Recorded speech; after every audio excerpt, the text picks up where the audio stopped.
But we will continue to go after the worst of the worst across the country, like President Trump has told us to do, focusing on those that are perpetuating murder and rape and trafficking of drugs and humans across our country, knowing that every single citizen deserves to be safe. Part of what distinguished the Los Angeles operations, however, is that National Guard troops were there, in essence, protecting or backing up those federal agents as they conducted operations. Is that what we should expect to see in Chicago? You know, that always is a prerogative of President Trump and his decision. I won't speak to the specifics of the operations that are planned in other cities, but I do know that LA wouldn't be standing today if President Trump hadn't taken action. Then that city would have burned down if left to the devices of the mayor and the governor of that state. And so the citizens who live there, the small business owners in downtown LA, they're thankful that President Trump came in with federal law enforcement officers and helped support keeping those streets open, keep their homes and businesses from burning down, and made sure the law and order was restored. I just want to clarify one thing you said there. You said LA wouldn't be standing if not for these federal deployments?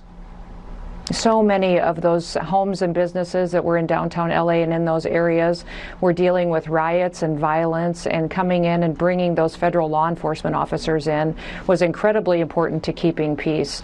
And so we are grateful that President Trump was willing to send resources and people in order to enforce the law. And Ed, since then, we have arrested 5,000 dangerous illegal criminals out of LA and removed them from our country and had them face justice for their crimes. That was Trump's Homeland Security Secretary Kristi Noem saying that LA would have burned down if Trump hadn't sent in the National Guard.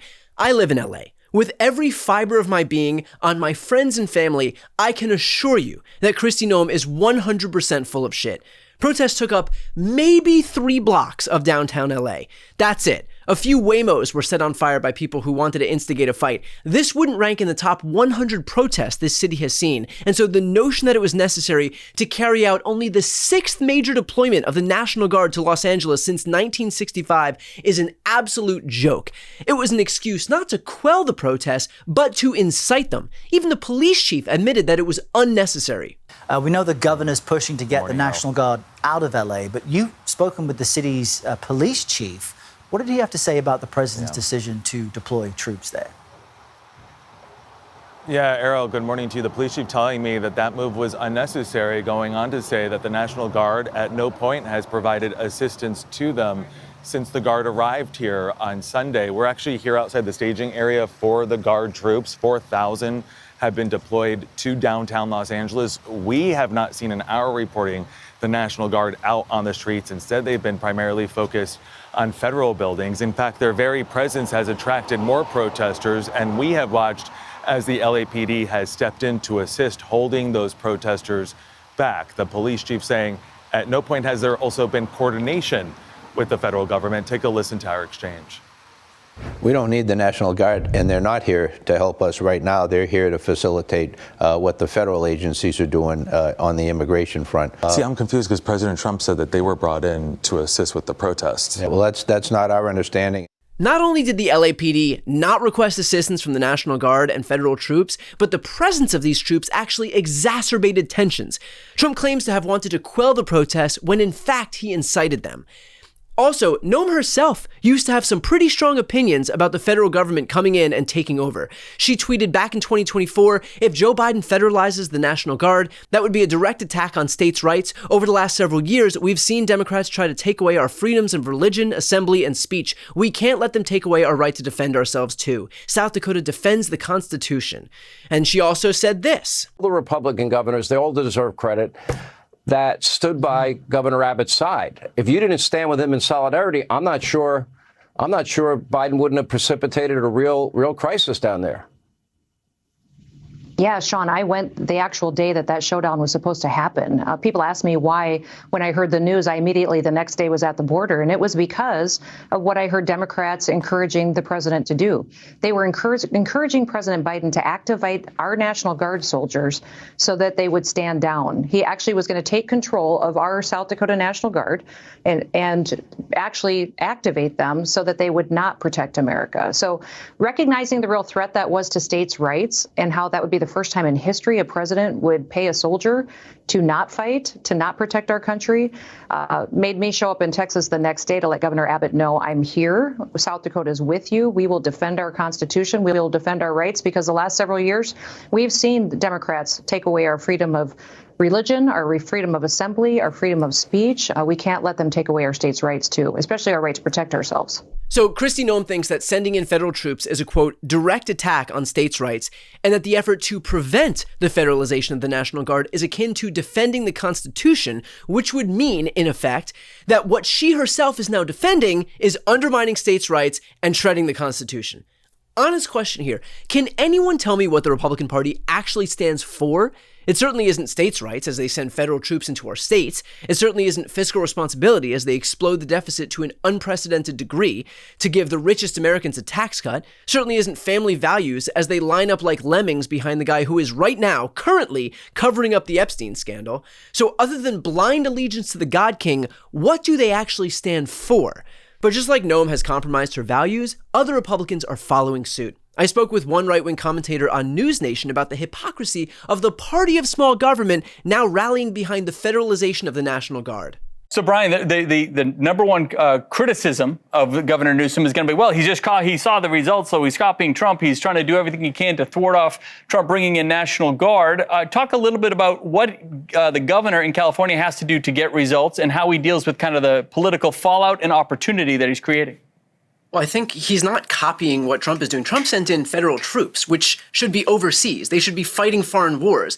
Gavin Newsom in California is sending in the police, which is, by the way, what Trump could do if he didn't withhold $1 billion in funding from Washington, D.C. itself. And if we had a Democratic governor sending the U.S. military into states, including yours, Governor, as the governor of the live free and die state when you were governor there, or die. you would be, I'm sorry? Or die, not live free and die, but thank you. Live free or die. You would be apoplectic, and rightfully so. So this idea that the Republican Party, the party of small government, is now in favor of sending the U.S. military into our streets is bananas. And of course, the straw man that's being put forward is that it's either we have the military in there or we're going to get our throats cut at night in Washington, D.C. Is there no middle ground? Do police officers do nothing? Do local law enforcement count for nothing? We've got the National Guard gardening right now in Washington, D.C. Is that a valid use? Is that an effective or efficient use of our government resources? If I may, Brian, And of course, the seriousness goes beyond just Trump consolidating power right now. If you have watched this channel, if you've watched my videos before, you know how seriously I take the danger of Trump deploying the troops into states, because this isn't just about exercising power today, it is about laying the foundation to be able to do it during the election.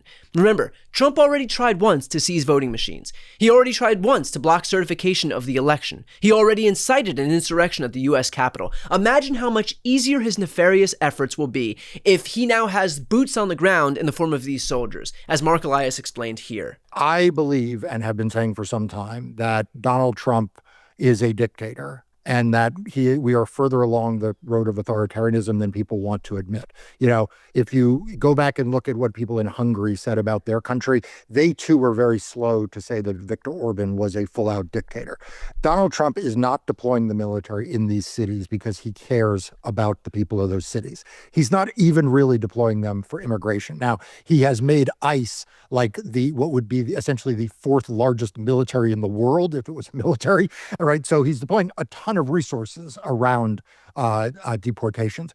I believe, though, this whole thing with the National Guard, the deployment of the Marines, is about the 2026 elections and perhaps even the 2028 elections, when he wants to be able to be in control of the ground in which people are voting, particularly in Democratic cities. And so Jim Saxo, who's a reporter at Democracy Docket, wrote a piece about this. And lest you think this is just something that people on the left are worried about, or someone like me, who's very prominent in the pro-democracy community, is focused on, that article quotes Patrick Eddington, who is a senior fellow at the Cato Institute. And the Cato Institute is, a pretty right-wing libertarian think tank, well respected, but definitely not the kind of organization that usually would agree with my thoughts or would be contributing their input to a Democracy Docket article. And he goes so far as to say that the first place where they may try this is Virginia in the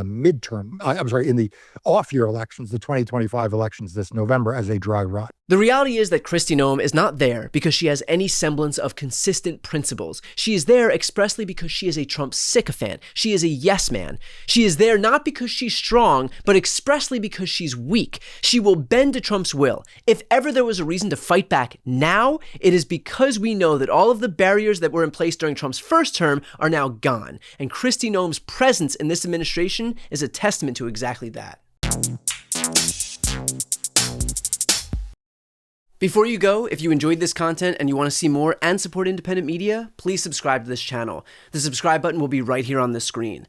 But second, the reality is that we are now in a political environment where this administration can lean on any of the social media platforms to suppress certain voices if they don't like critical coverage. That means my longevity here is in the hands of a few tech billionaires who are already making it clear that they are willing to cater to this administration. To that end, signing up for my newsletter is a way for me to reach you directly if that ever becomes necessary. I'll put the link right here on the screen as well, so please sign up. It's free, but there's also an option to do a paid subscription if you'd like to support me and my team. I really appreciate it. Thanks so much for watching.